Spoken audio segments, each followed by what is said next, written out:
The courtroom air vibrated with the husband's cruel laughter. The only thing she contributed was debt. She's a legal filing clerk. Your Honor, not a financial mind. This divorce is a gift to her. The sound of Arthur Hayes scratching his signature onto the documents with arrogant finality followed. Then, the judge's voice, quiet but firm, delivered the chilling redirection. Mr. Hayes, the court has received an emergency filing, a sealed document that supersedes your settlement. It contains the instructions of a man you knew only as a quiet accountant, Mr. Elias Vance.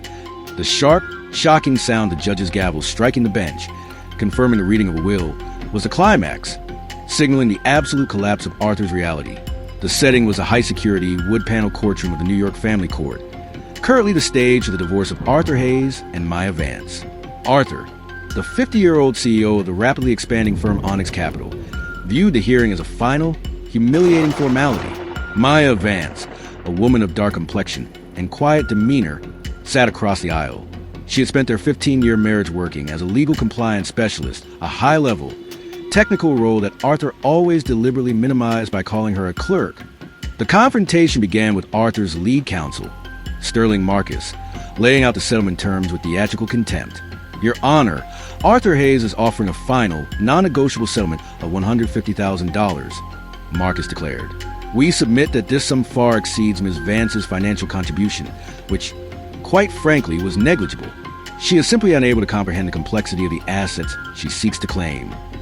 Arthur Hayes, dressed in a custom suit and emanating contempt, leaned toward his microphone, ensuring his arrogance was amplified. Let's be honest, Judge. Maya is emotionally volatile and financially illiterate. The only thing she should receive is a good therapist and her old desk from the legal firm she worked for.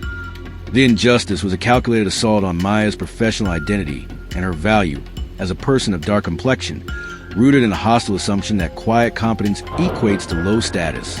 Maya was the victim, subjected to public degradation based on a perceived lack of elite, ostentatious wealth. The source of suspense was Maya's absolute stillness. She wore no jewelry, but held a smooth, antique brass pen, a ceremonial writing instrument used only for final, notarized legal documents in her family's firm. Judge Harrison, presiding, watched the exchange with mounting professional displeasure. Mr. Hayes, the court recognizes Ms. Vance's employment record as a senior compliance officer. That is hardly a negligible role. The wrongdoers are loud, arrogant, confident. Arthur scoffed, dismissively waving a hand toward his soon-to-be ex-wife. Senior in title only, Your Honor, she was a paper pusher. She couldn't trade her way out of a phone booth.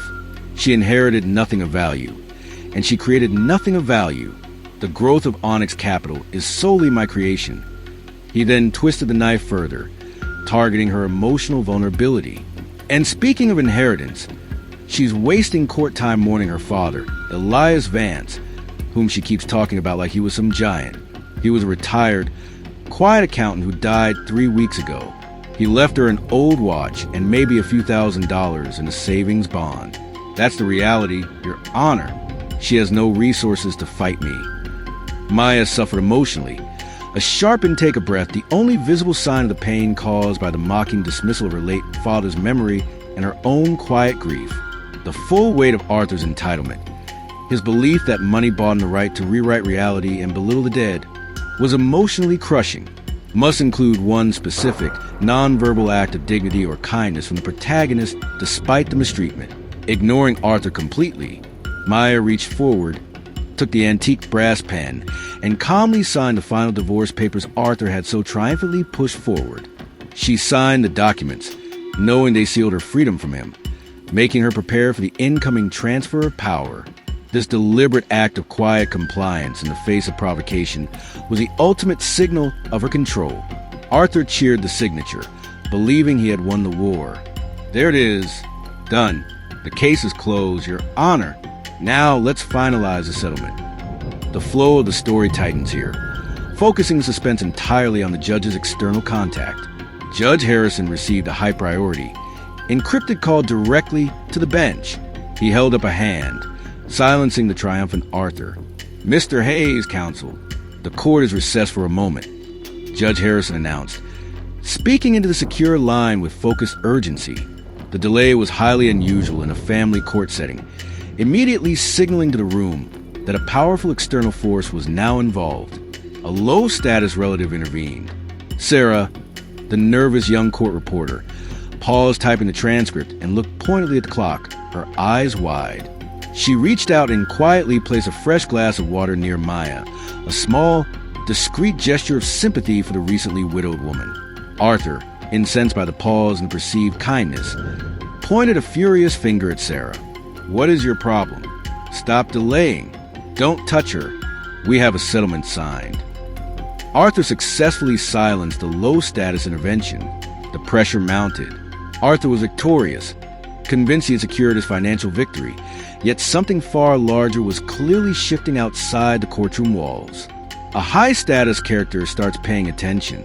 Chief Justice Thomas, still monitoring the secure feed from the previous story's alert, saw the emergency contact initiated by the probate division referencing the Vance estate.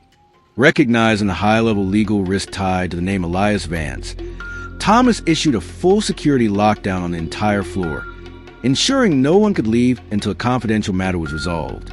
The courtroom was now sealed. Judge Harrison concluded a secure call, his face grim but resolute.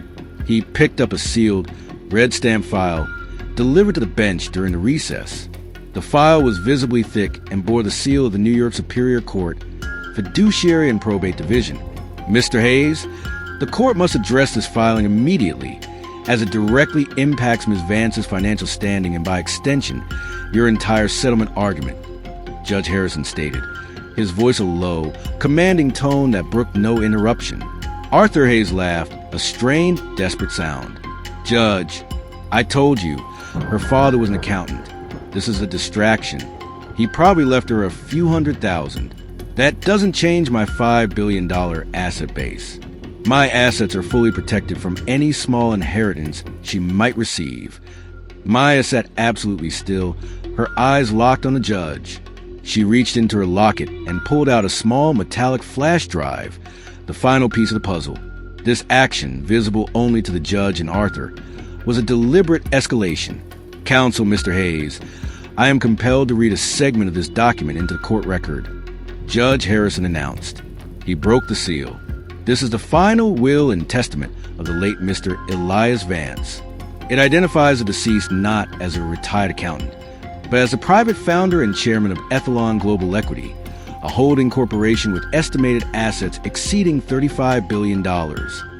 Arthur's face went white. The financial world knew Aethelon Global.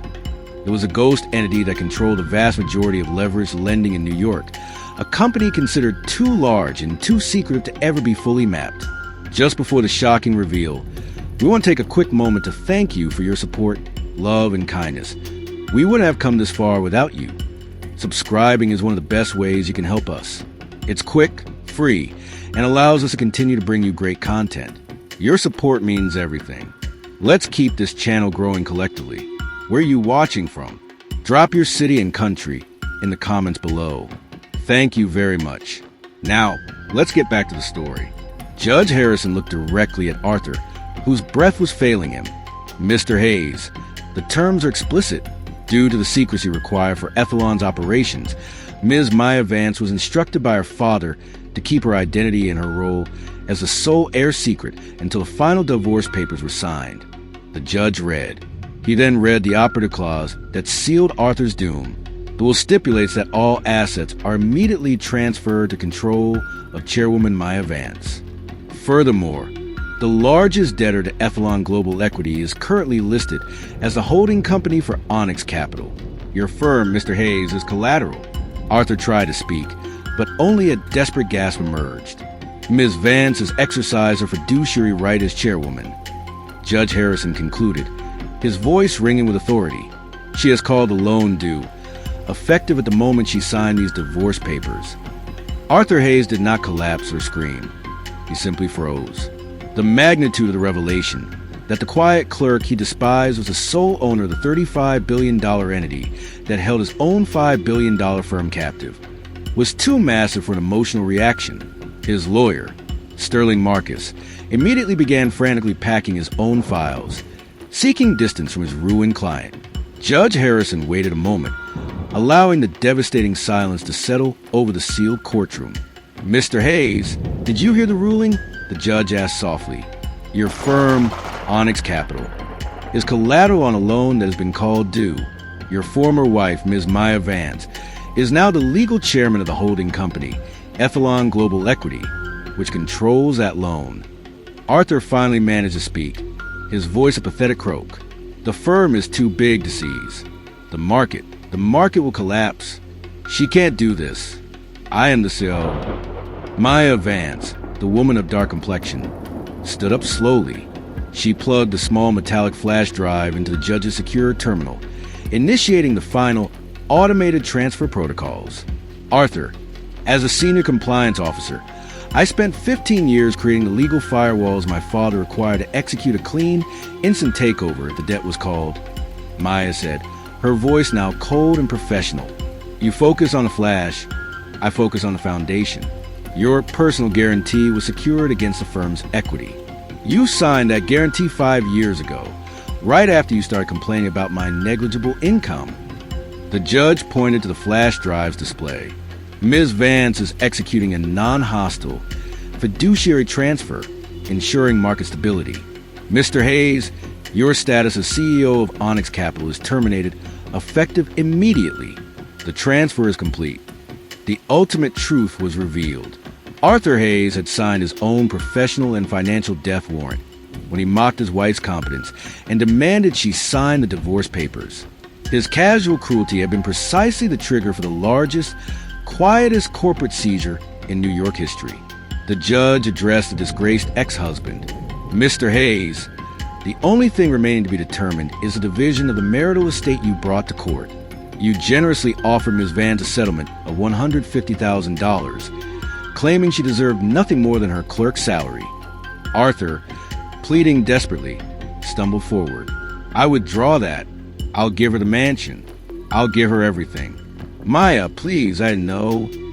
Maya stepped forward, blocking his path. She was now the authority in the room, commanding the security and the law. "Your Honor, I am upholding Arthur's final signed offer," Maya stated, her voice devoid of emotion. "He offered me $150,000 to disappear, believing that was my full worth. I accept the settlement amount, deposited directly into my personal account. As for the rest of the marital estate, including the mansion, the cars, and the remaining personal assets tied to Onyx Capital, they are all corporate assets of a firm I now own. They will be liquidated to stabilize the transition." She looked down at Arthur, who was staring at his own signature on the papers that had just cost him everything. "Arthur, you get your clothes, your personal effects, and your $$ $150,000. You can start your new life without the burdens of the worthless clerk, and without the burdens of the firm you so expertly manage into my control." The wrongdoers go silent. Arthur Hayes was escorted out of the courtroom by court security, not as a wealthy litigant, but as a man who had lost his entire world in one devastating, self-inflicted legal move, instant karma. His arrogance had earned him the exact minimum wage of his settlement offer, while the woman he insulted inherited the true power. In the months that followed, Chairwoman Maya Vance restructured the debt-ridden Onyx Capital, transforming it into the Elias Vance Foundation for Financial Equity. The foundation was dedicated to funding and supporting small businesses and female entrepreneurs of dark complexion across New York, fulfilling the ethical mandate she and her father had always believed in. She had restored dignity to her father's legacy and her own identity. Arthur Hayes, reduced to living in a rented apartment and struggling to manage his $150,000, received exactly the lesson in humility and financial competence he needed. He was stripped of the very arrogance that had blinded him. Maya, now free and commanding an ethical financial empire, found profound peace. Her life improved, centered on meaningful work and true contribution.